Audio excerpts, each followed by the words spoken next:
Hi everyone! Do you like GIF comments?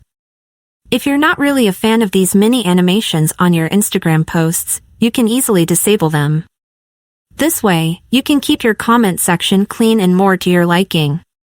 I'll show you how.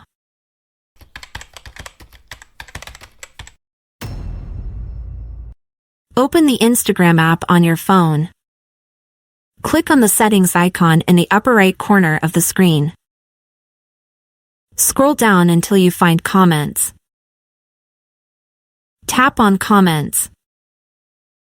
As you can see on the screen, GIF comments are enabled by default. Turn off this option. People will no longer be able to comment with GIFs on your posts and reels. This gives you more control over how people interact with your content. You can customize your Instagram experience to suit your preferences. If you also want to restrict other comments on your posts, check out the option to block comments from certain accounts or select who can comment on your posts.